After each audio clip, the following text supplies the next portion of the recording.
ಎಲ್ರಿಗೂ ನಮಸ್ಕಾರ. ಶುಭಂ ಕರೋತಿ ಕಲ್ಯಾಣಂ ಆರೋಗ್ಯಂ ಧನ ಸಂಪದಂ ಶತ್ರುಬುದ್ಧಿ ವಿನಾಶಾಯ ದೀಪಜ್ಯೋತಿರ್ ನಮೋಸ್ತುತೆ.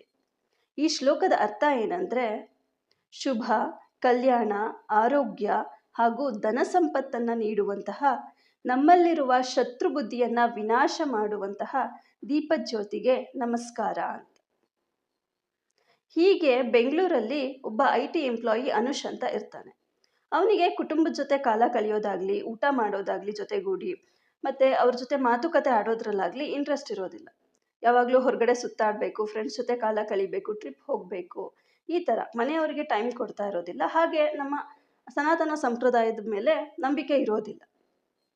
ಸೊ ಹೀಗಿರಬೇಕಿದ್ರೆ ದೀಪಾವಳಿ ಹಬ್ಬದ ದಿನ ಅಮ್ಮ ಮನೆಯಲ್ಲಿ ದೀಪ ಹಚ್ತಿರ್ತಾರೆ. ಆಗ ಅವನನ್ನು ಕರೀತಾರೆ, ಬಾ ದೀಪ ಹಚ್ಚು ಅಂತ. ಇದೆಲ್ಲ ಓಲ್ಡ್ ಫ್ಯಾಷನ್ ಅಮ್ಮ, ನನಗೆ ಹೇಳಬೇಡ, ನನಗೆ ಇಷ್ಟ ಇಲ್ಲ ಅಂತ ಹೇಳ್ತಾನೆ.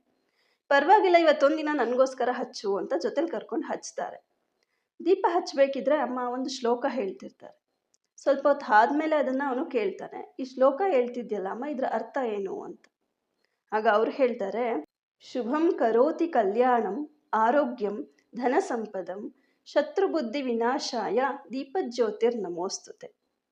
ಹೀಗಂದರೆ ಶುಭವನ್ನು ನೀಡುವಂತಹ, ಅಂದರೆ ನಮಗೆ ಒಳಿತನ್ನು ಮಾಡುವಂತಹ, ನಮ್ಮ ಕಲ್ಯಾಣವನ್ನು ಪ್ರತಿಬಿಂಬಿಸುವಂತಹ, ಉತ್ತಮ ಆರೋಗ್ಯವನ್ನು ನೀಡುವಂತಹ, ನಮ್ಮಲ್ಲಿರುವಂತಹ ಶತ್ರು ಬುದ್ಧಿಯನ್ನು, ದುಷ್ಟ ಬುದ್ಧಿಯನ್ನು ವಿನಾಶ ಮಾಡಿ ನಮ್ಮಲ್ಲಿರೋ ಒಳಿತನ್ನು ಹೊರಹಾಕುವಂತಹ ಬೆಳಕಿಗೆ, ದೀಪಕ್ಕೆ ನಮಸ್ಕಾರ ಅಂತ.